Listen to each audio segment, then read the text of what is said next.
Hey everyone, welcome back. Hope you're having a fantastic day so far. So, President Trump just issued a new warning for Social Security, which is creating a little bit of confusion among Americans receiving Social Security benefits.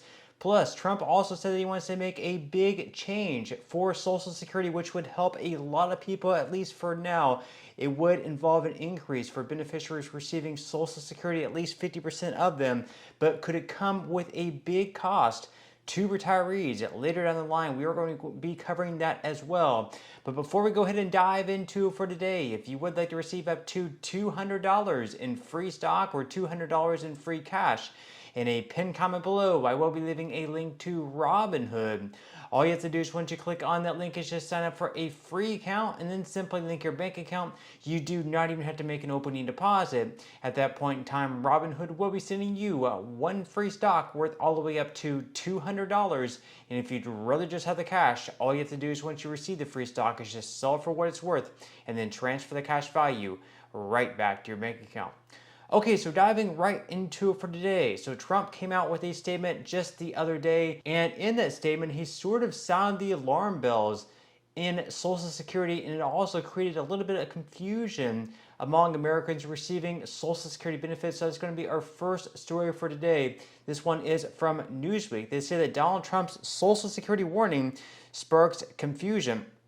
So President Donald Trump was criticized on Friday after claiming that illegal migrants are accessing U.S. Social Security benefits despite this requiring a Social Security number which non-legal immigrants shouldn't be able to possess. Speaking during a White House press conference with Japanese Prime Minister Shigeru Ishiba, Trump said, quote, "We have people that shouldn't be on it. Those people we have to weed out. Most of them, or may of them so far, have been illegal migrants. They shouldn't have even been in this country." Now, as far as what to know, according to the official Social Security Administration website, you need a Social Security number to work, collect Social Security benefits, and receive certain government services.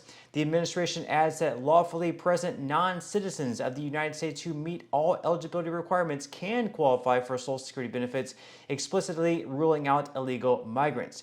Now, Trump also used the press conference to insist that Social Security would be protected from Elon Musk's Department of Government Efficiency, DOGE, commenting that Social Security will not be touched. It will only be strengthened. And on Tuesday, White House Press Secretary Caroline Leavitt said the administration plans to eliminate taxes on Social Security for seniors, a move she said would be the largest tax cut in history. So first thing first here, Trump is saying that illegal immigrants coming to this country are somehow accessing Social Security benefits, that somehow maybe they're using another Social Security number, and in that way they're able to receive Social Security. There was actually a recent report by Elon Musk that they found, I guess apparently, that Americans who were, I guess, allegedly 150 years old are still receiving Social Security benefits. Now, are they sending checks to dead people, or are they sending checks to someone who might be using their identity and getting Social Security benefits in that way? Is that what Trump is alleging to?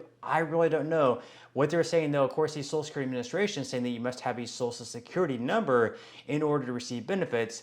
But if you have a Social Security number of someone who's 150 years old and they passed away, let's say 60, 70, 80 years ago, could you receive benefits that way? Leave your thoughts and comments below. Now, Trump also said that he wants to raise benefits. He wants to increase benefits by eliminating taxes on Social Security at the federal level. He says this would be the largest tax cut in our country's history. It would be very big, considering that around 50% of Americans pay some sort of tax at the federal level on Social Security benefits. This is nothing that he could do himself through an executive order. It would have to pass through Congress, which would have to be a simple majority through the House, and then at least 60 votes in the Senate. The 60 votes in the Senate would be a little bit more difficult, because even if they got all 53 Republicans on board with this bill who are more anti-tax, they would still have to get at least 7 Democrats on board with it as well to reach the 60 vote threshold. Leave your thoughts and comments below. Would you like for that to happen? We are going to have more on that in just a moment.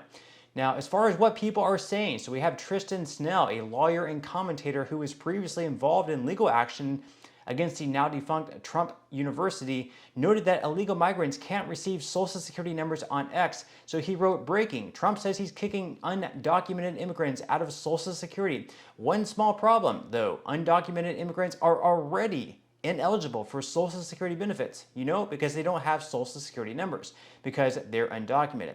Now, as far as what happens next, the White House will face pressure to explain how it can cut Social Security payments for illegal migrants if these require Social Security numbers, which those in the United States illegally, they shouldn't have.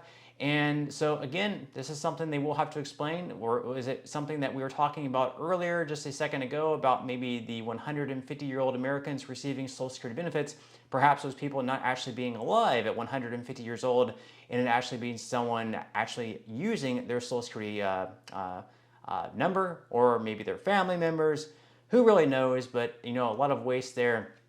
Obviously, Doge was created to find waste, and they found some waste by 150-year-old Americans receiving Social Security benefits. Now, going back to Trump's elimination on taxes on Social Security benefits, we're going to be diving into that just a little bit more now in this new article here by the Motley Fool. They say that President Donald Trump wants to change Social Security, but it comes with a potentially big cost to retirees.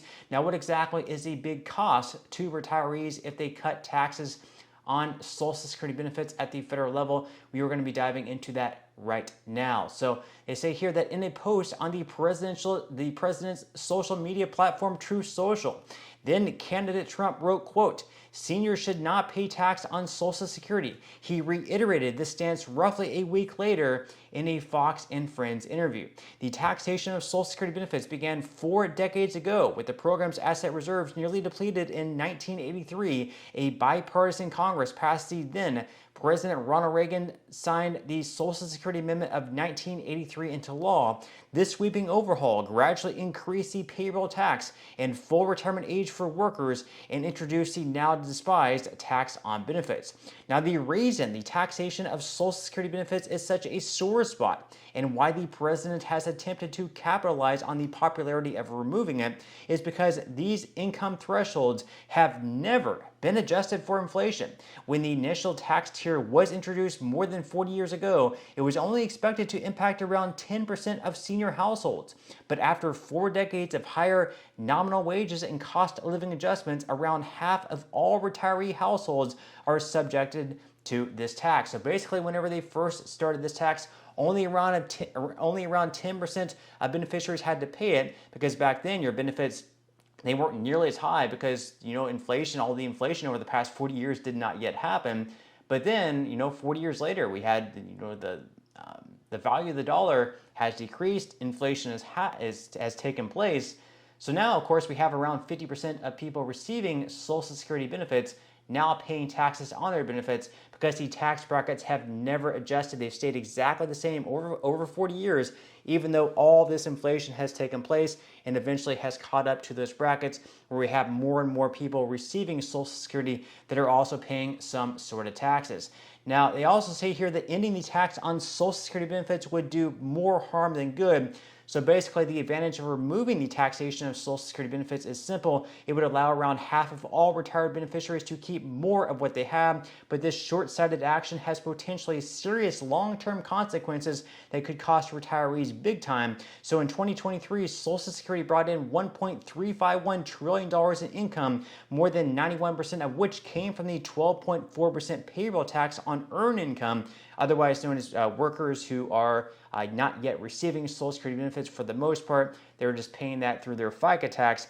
And even though the tax on benefits only generated $50.7 billion in 2023 for Social Security, is becoming a progressively more important source of income. So basically, if they remove the tax, the insolvency date for Social Security would move up approximately another 6 months.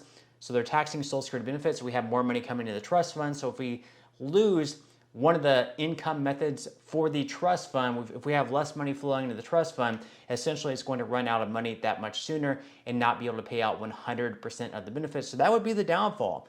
Even though 50% of retirees or people receiving Social Security benefits may not have to pay taxes at the federal level on their Social Security benefits, it could mean benefit cuts that much sooner, perhaps 6 months sooner as well. So again, leave your thoughts and comments below. Are you on board with this idea? Do you think they should remove taxes at the federal level on Social Security benefits?